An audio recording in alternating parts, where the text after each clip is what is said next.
Time Magazine Person of the Year. I want to talk to you. You haven't made a good movie. Trying to be gentlemen in this world. You're washed up. You are gangsters. You're washed up. You are gangsters. He promoted the Project 2025 agenda. Let's go, let's go, let's go, let's go, let's go, let's go, let's go. Robert De Niro is indeed cooked. Career over after coming out against Trump. There were false rumors that said that he would leave the country, but his brain has left his head, which is probably far worse. Welcome to John Mike Keene.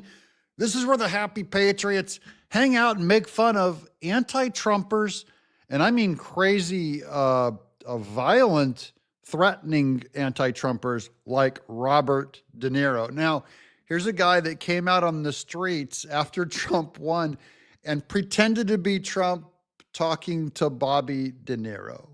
Bobby, it's your favorite president / Time Magazine Person of the Year. I want to talk to you. You haven't made a good movie in over 20 years. I want a small cameo in Meet the Fockers 6. Together, we can make movies great again. Believe me, Bobby, believe me. Okay. I just want to talk to you. Just a nice little conversation, right? That's right.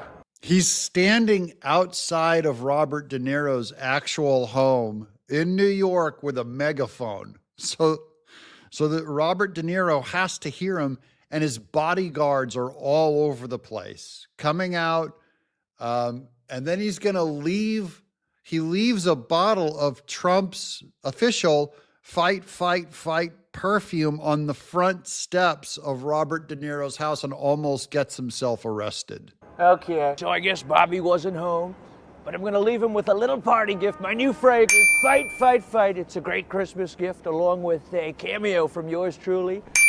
No better gift for Christmas than a Merry Christmas from Donald Trump. Hello, sir. What's that? Film him. Film him. I'm not supposed to what? Okay, that's okay. That's okay. You can call the police if you want, okay? That's right. We're going to leave a little gift right here. And boom, he leaves some of Trump's amazing cologne on Robert De Niro's front porch. Now, all this is largely in backlash to Robert De Niro going up to the election, screaming about Donald Trump. Well, a bunch of his New York fans turned on him. Remember, these New Yorkers, they used to adore Robert De Niro as the tough guy. But he's a fake tough guy. He's an actor. He's all wussy inside. Robert De Niro, a paid sellout for the DNC. A paid sellout to the DNC. Robert De Niro, a paid sellout. A paid sellout. Are you on Epstein's client list? Are you on Epstein's client list? You think by yelling and intimidating. You think by yelling and intimidating. You're not going to intimidate. That's what Trump does, to try to intimidate. We are going to fight back. You're washed up. You're washed up. You're washed up. We're trying to be gentlemen in this world. You're washed up. You are gangsters. You're washed up. You are gangsters. You're washed up. He says we're trying to be gentlemen in the world. De Niro does right before he says, "You are dead, sir." The guy said you're washed up. And then Robert De Niro, could say, well, you never even started your career. Instead, De Niro tells him, you're dead, sir. That's a threat from an actor. Now, here he is going psycho, reading this giant manifesto against Trump, and he brings up Project 2025. He promoted the Project 2025 agenda. Hey, forget about it. Trump promoted 2025 agenda. I love when Democrats bring up Project 2025 because Trump has never even read, doesn't even know what Project 2025 is, doesn't know how long it is, doesn't know who wrote it. By the way, many people in his administration even worked on Project 2025. They did help write it, like J.D. Vance. Trump has never touched it, still doesn't know what it is. I can tell by the way he talks about it. I've actually read it. He has no interest in it. Now, here's more of De Niro going crazy. Time to make one final push and elect Vice President Harris and Democrats up and down the ballot. Never. No, De Niro, you got it backwards. Never vote for Democrats up and down the ballot. And one of the biggest places where De Niro lost it is with the people. Here's an example of the people mocking him and his career, because his career is finished. Under Trump, this kind of government will perish from the earth. If Trump returns to the White House, you can kiss these freedoms goodbye. And that's why I've joined the Biden-Harris campaign, because the only way to preserve our freedoms and hold on to our humanity is to vote for Joe Biden for president. So Mr. De Niro wants us to believe that the only way to preserve our freedoms is to vote for Joe Biden. The same Biden administration that has weaponized the Department of Justice to go after his political opponents. The same Joe Biden that created mandates for shots where people in our military lost their jobs. People all over our country lost their jobs because they refused to put certain things in their body. And not just that, this is the same administration that has made a crisis at our border, which is leading to a crisis within our country. The same administration that can't define what a woman is. The same administration that is trying to strip women of their womanhood and put men in spaces that only women should be. This is the same administration that has depleted our oil reserves for votes. That's just part of the laundry list of legit reasons.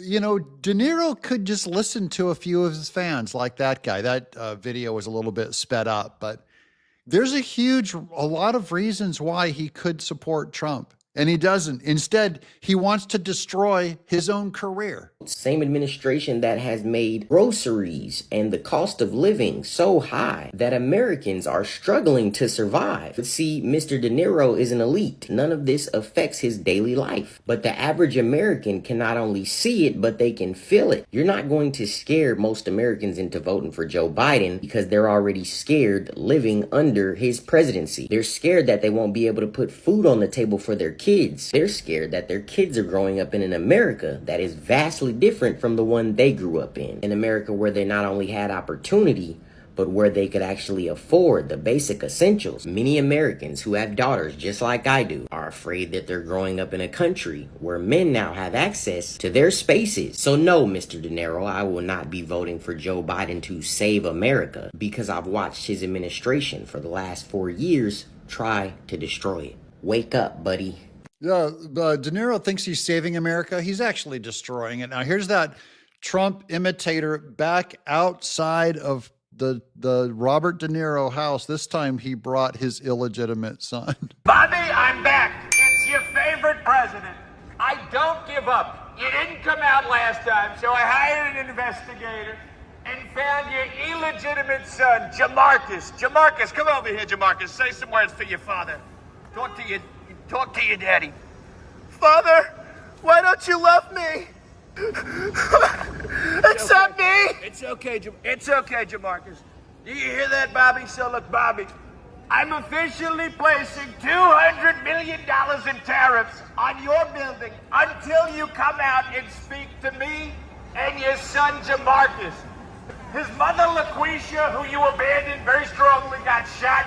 It's so sad, and I'm officially adopting Jamarcus myself. Believe me.